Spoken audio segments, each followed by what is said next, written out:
Hola a todos y todas, bienvenidos a esta nueva cápsula. En esta ocasión el tema central a trabajar va a ser los mercados y el estado de la economía moderna. Esta cápsula se enmarca en el resultado de aprendizaje número uno y el criterio asociado de evaluación es reconoce al mercado como herramienta para resolver el problema económico. Los conceptos que abordaremos en la clase de hoy son uno, mercado, 2, economía de mercado y cómo ella resuelve las tres preguntas fundamentales: qué, cómo y para quién producir. El papel económico del Estado, donde vamos a ver competencia perfecta e imperfecta, externalidades y bienes públicos. Pero para comenzar vamos a tratar de dar respuesta a esta pregunta que es ¿qué es lo que es un mercado? Originalmente un mercado era un lugar real en que los compradores y vendedores podían participar en negociaciones cara a cara.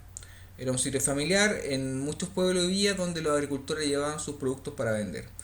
Hoy día el concepto ha evolucionado mucho, tenemos múltiples tipos de mercados, desde estos multitudinarios que ustedes pueden ver acá, con toldos similares a las ferias o las mismas ferias, los supermercados, lugares bastante más elaborados y establecidos, otros no tan conocidos y tan evidentes como el mercado de venta de bonos de carbono, que son de alguna forma compensaciones que pagan algunas empresas para poder contaminar o para mitigar la contaminación que generan. La venta de drogas, que también es un mercado ilegal, pero mercado de todas formas. Y algunos mercados a lo mejor un poco más elaborados y centralizados, como el mercado de valores. Tenemos mercados que pueden ser, por ejemplo, el comercio electrónico, algunos mercados descentralizados, como el caso de las ofertas de trabajo o del fondo de recursos humanos. Entonces, en este ramo de economía, en particular, vamos a entender al mercado simplemente como al conjunto de transacciones o de intercambio de bienes o servicios entre individuos, empresa u otros, ¿ya? Entonces, el mercado, cualquiera de estos que ustedes están viendo, va a ser simplemente el acuerdo mutuo que existe entre estas transacciones. Y en sencillo, y como resumen, vamos a conceptualizar que el mercado es un mecanismo a través del cual compradores y vendedores interactúan para determinar precios e intercambiar bienes y servicios. Bueno, para que exista un intercambio de bienes y servicios, efectivamente de alguna forma tenemos que determinar qué cosa, cómo y para quién vamos a producir, ¿ya? Y aquí aparece un interrogante interesante. ¿Quién es el encargado de responder estas tres preguntas fundamentales? Quizá les parezca extraño si les digo que el individuo que fija esto no existe, ¿ya? No hay una persona responsable de definir cuánto pan, cuántos celulares, cuántos computadores se van a producir en el planeta. Tampoco hay una organización que lo haga, tampoco hay un gobierno que esté a cargo de esta tarea. El responsable de responder a esta pregunta simplemente son los millones de empresas y consumidores que participan en el comercio voluntario, donde las acciones están coordinadas de forma invisible por un sistema de precios y de mercado, ¿ya? Es decir, las interacciones entre todos estos millones de personas en el fondo genera esta respuesta y la definición de qué, cómo y para quién producir. Y piensen algo, salvo en algunas excepciones y regímenes políticos, ¿alguna vez ustedes se han ido a acostar preocupados de que mañana se van a agotar los celulares o que se va a agotar el pan en la ciudad? Yo imagino que no. Y lo que sucede es que sin que nadie ejerza ninguna coerción y sin que exista ninguna dirección centralizada, el mercado y estas actividades económicas existen y se coordinan, ¿ya?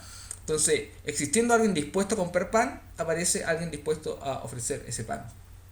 Entonces, todos los días millones de personas producen miles de bienes por su propia voluntad, sin una dirección central y sin un plan maestro.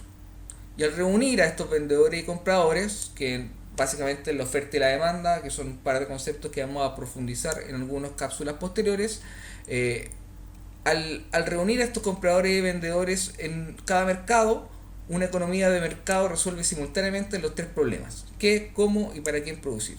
Entonces, si vemos pregunta a pregunta, la respuesta de qué y cuánto producir se determina mediante las decisiones de compra diaria de cada uno de los consumidores. El cómo producir se determina por la competencia que existe entre los distintos productores y los distintos oferentes de productos. Y el para quién producir depende en gran parte de la oferta y la demanda de los mercados, de los factores de producción, renta, tierra, salarios, que finalmente determinan la distribución de ingresos de la población. Teniendo un poco más de claridad cómo el mercado responde a estas tres preguntas fundamentales, es importante que entendamos cómo el dinero circula o fluye dentro de estos mercados. Entonces, el flujo circular del dinero se ve reflejado en este esquema, que da un poco una visión general de la forma en que los consumidores y los productores interactúan. Y que dentro de esa interacción existe la determinación de los precios y las cantidades de intercambio que van a existir entre ellos. Entonces, fíjense que tenemos dos mercados distintos dentro de este flujo circular. En la parte superior se encuentran los mercados de productos, o flujo de productos. Acá están las cosas, no sé, pizza, calzado, ropa. Y en la parte inferior están los mercados de insumos o de factores de producción, como la tierra, la mano de obra. Y además tenemos dos entidades diferentes, que son los consumidores por este lado y las empresas. Los consumidores por este lado compran bienes y ofrecen y venden factores de producción, ¿ya? Que es el trabajo básicamente. Las empresas por su lado compran estos factores de producción y venden bienes que ingresan al sistema. Entonces, los consumidores ocupan los ingresos que obtienen por la venta de su mano de obra o por la realización de su trabajo para comprar estos insumos a la empresa, y estas basan sus precios efectivamente en cuánto les cuesta producir, donde dentro de sus factores de producción también está la mano de obra de estas personas. Por lo tanto, es un sistema cíclico bastante coordinado, y yo sé que puede sonar un poco complicado en este momento, pero vamos a ir viéndolo en detalle en la medida que vayamos avanzando con el curso.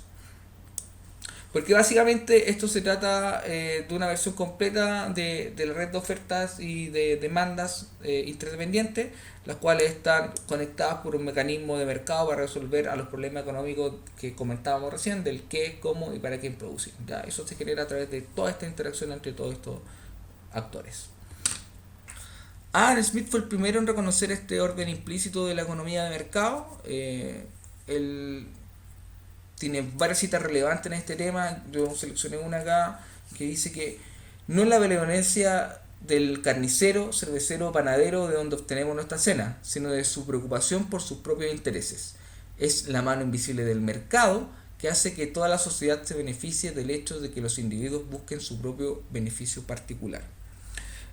Por lo tanto, en resumen, según Smith, la mano invisible expresa la capacidad de una economía de mercado de obtener automáticamente el máximo bienestar social a través de la búsqueda de los propios intereses. Es decir, yo hago las cosas porque me convienen y de alguna forma impacto y genero bienestar social de esa forma. Entonces, hasta aquí todo parece que funciona solo, que el mercado se articula solo y tiene solamente beneficios, que el capitalismo es nuestra máxima salvación y que todo es color de rosa. Pero hay algunos temas que no estamos considerando y que vamos a comenzar a ver a continuación.